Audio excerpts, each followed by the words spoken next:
hope that's romantic all my life. Surrounded by couples all the time. I guess I should take it as a sign. I'm feeling lonely. Oh, I wish I find a lover that could help me. Now I'm crying in my room, so scared they don't know. But still I want it more, more, more. I give a second chance to keep it, but now I'm not your feeling stupid. بنجهز الحاجات اللي هتتحط في شنط الخارجين. ده الروب، دي الهواية، ودي الدروع بتاعت الطلبة. نجيب مياه. اشتغلت شوية في تجهيز شنط الطلبة ودلوقتي انا مروحة. انا الاول كنت داخله في التنظيم عشان اشارك في تقديم حفلات التخرج واطور من البابليك سبيكنج بتاعتي، وهنا كنا بنعمل بروفا واكيد انتوا شايفين النتيجه فما قدمتش. وهنا قررت اجرب اتحدى خوفي واقف على المسرح.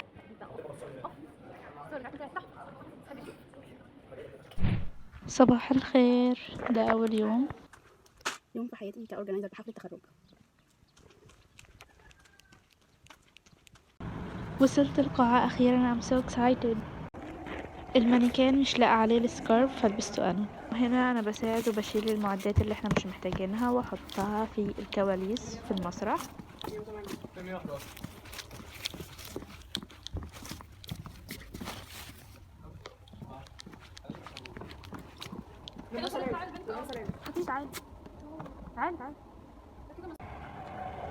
ده الديكوريشن بصوره لكم قبل ما نحط كل ديكور في المكان اللي المفروض يتحط فيه. ده جنبه اتخرج قبلكم. ده الديكوريشن كله كنا لسه مش ظبطناه ولا حطيناه في الاماكن المفروض يتحط فيها.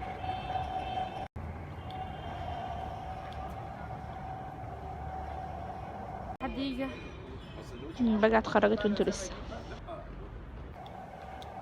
دي انا بقى، دي القاعة ما كانش لسه في حد وصل. دي انا قررت اتصور قبل ما الناس تدخل.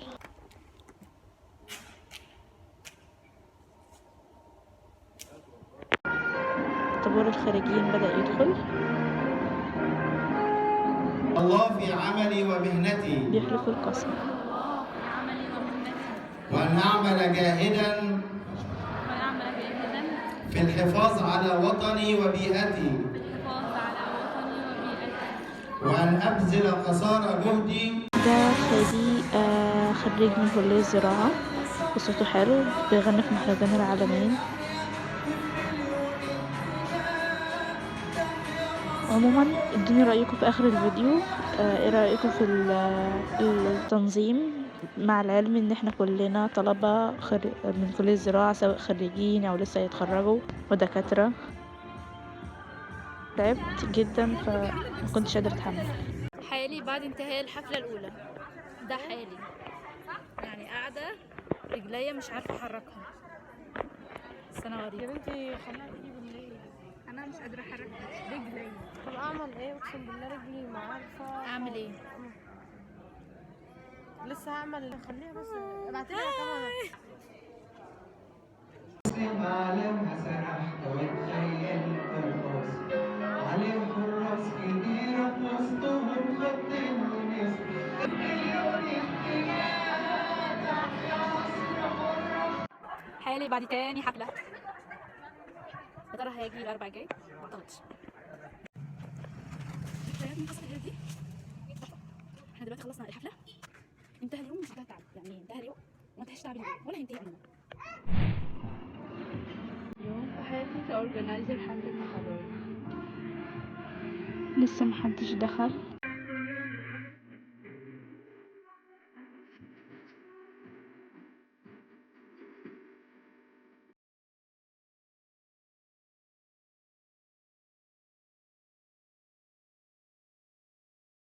قعدت الأهالي في الأماكن المخصصة ليهم، مليت الكورنر بتاعي، قعدت ارتحت شوية عشان كنت تعبت من الوقفة. ده ديكوريشن القاعة من جوه.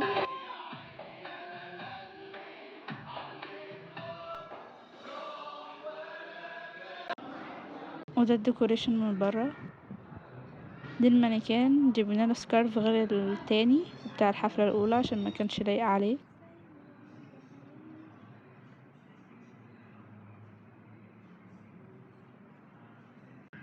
قررت اتصور شوية.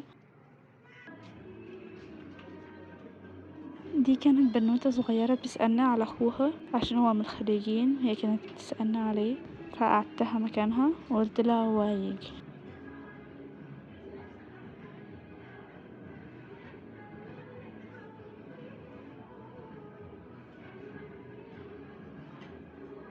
وهنا كنت أؤدي عملي.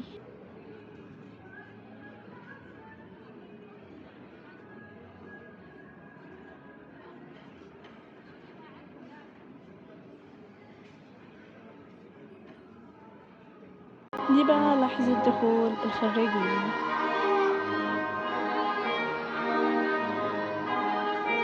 وهنا كان الدكتور بيتكلم بيحفز الخريجين انهم يشتغلوا على نفسهم اكتر واكتر. زراعي ده بيعكس أهمية القطاع.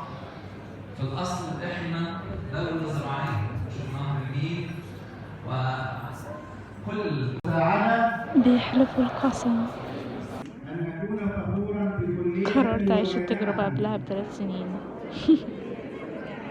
وأكون وفيا لجمهورية مصر العربية داخل وخارج الجمهورية، مراقبا الله في عملي ومنهجي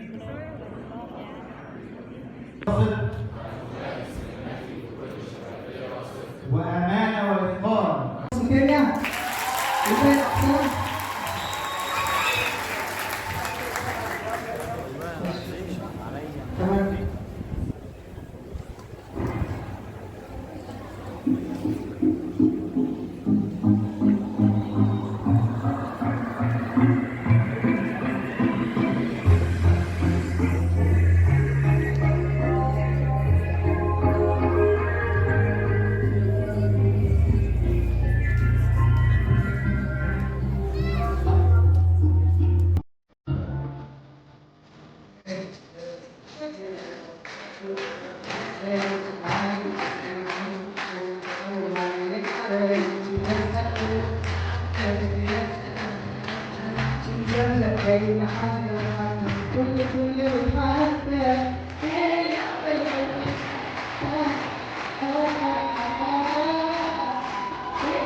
اخدت سكارف حد من الخريجين وفضلت اتصور بيه.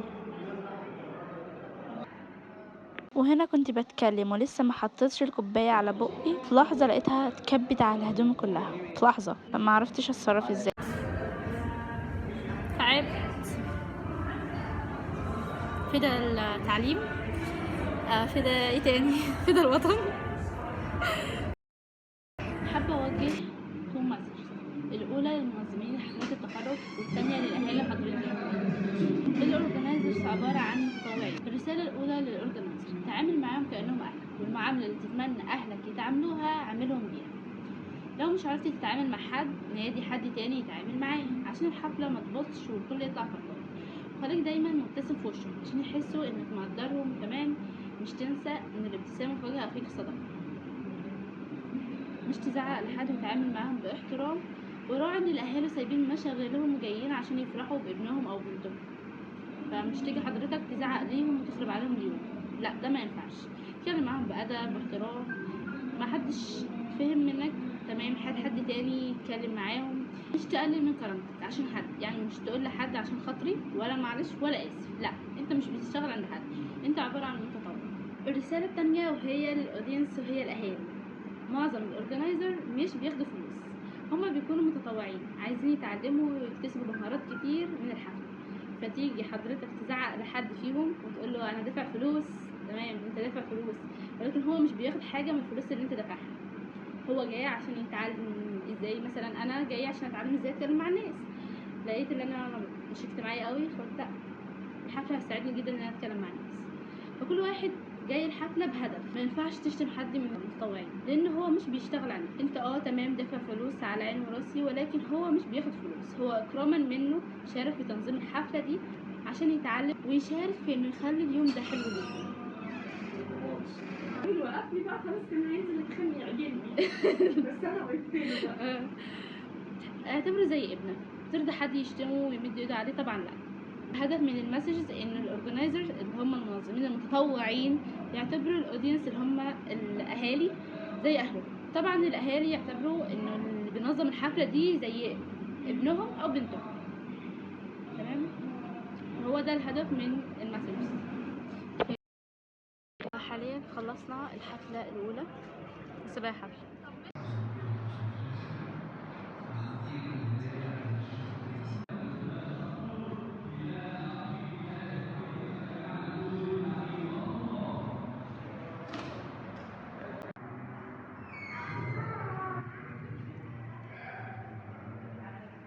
حاليا قررت اخد بريك عشان تعبت من الوقفه.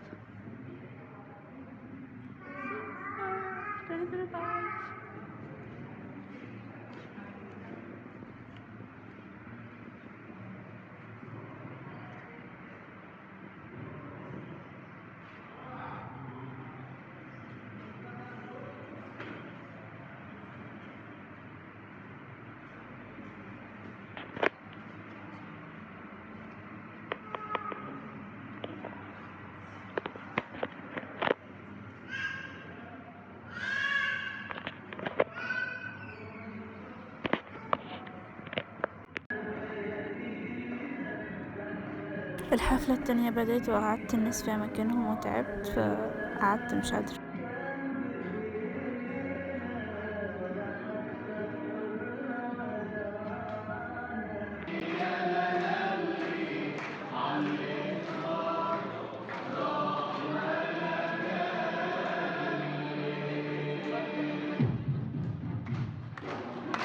بجد لما شفت فرحة الناس بتخرج عيالهم حسيت ان انا مرتاحة شوية برغم التعب اللي كنت فيه.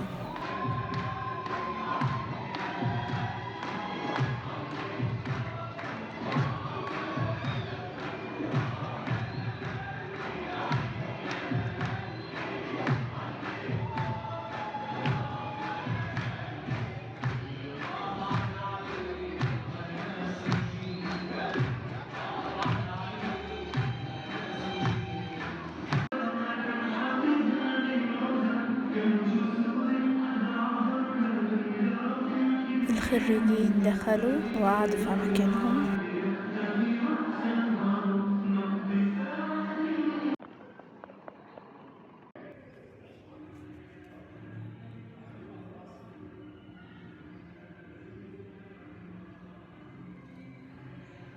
ودي انا قررت اتصور شوية.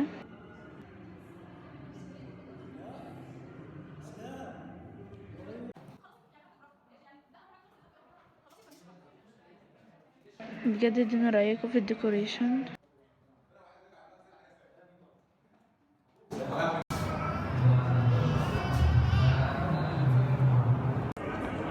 بجد انا منهكة جدا جدا جدا. خلصنا الحفلة التانية.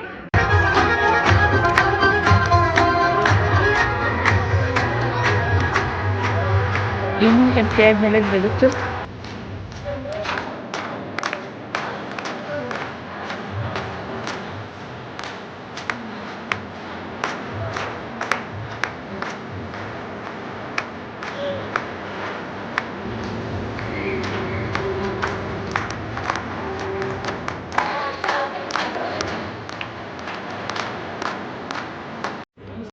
الجيش قال لنا اتصرف، اعمل ايه؟